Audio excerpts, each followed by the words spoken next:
নাগরিক ভারতে অপরাধে গ্রেফতার হলে প্রথমে তাকে সেখানে আটক রাখা হয় এবং পরবর্তীতে বন্দি বিনিময় চুক্তির আওতায় বাংলাদেশে ফিরিয়ে এনে বিচার কার্যক্রম চালানো।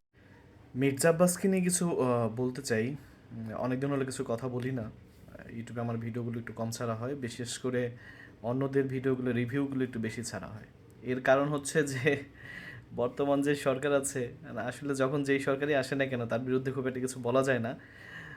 শুধু ইউনূস সরকার বাদ দিয়ে, কারণ ইউনূস সরকার যখন ছিল তখন সবাই সব কিছু বলতে পারছে, কিন্তু এটা তো ভোট হয়ে এসে আসা সরকার, তো তার ক্ষমতা একটু বেশি।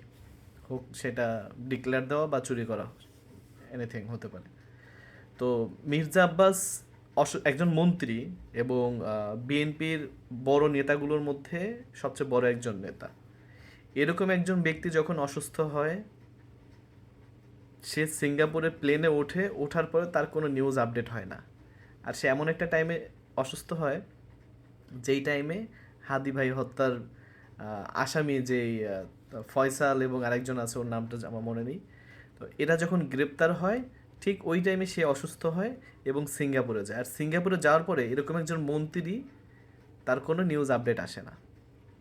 ব্যাপারটা বুঝতে হবে, যেটা হার্ট অ্যাটাক হয়তো মানে বাম পাশে হয়নি, হয়তো ডান পাশে হয়েছে, এই জন্য এটার কোনো নিউজ আপডেট আসতেছে না। যদি বাম পাশে হইতো তাহলে হয়তো নিউজ আপডেট আসতো। তো আপনাদের কি মনে হয় যে সে আসলে পলাতক নাকি অসুস্থ?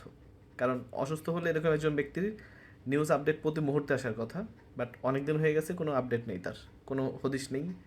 তার মৃত্যুর কথা সরে গেছে। আচ্ছা, মারা গেলে তো সে দেশে নিয়ে আসা হতো লাশটা, লাশ তো আর ফাঁসি দেওয়া যায় না, বিচার করা যায় না। তো সে এখন কোথায়? হসপিটালে, নাকি সিঙ্গাপুর হয়ে অন্য কোনো রুট দিয়ে অন্য কোনো জায়গায় বসবাস বা সহবাস করতেছে? একটু জানাবেন প্লিজ।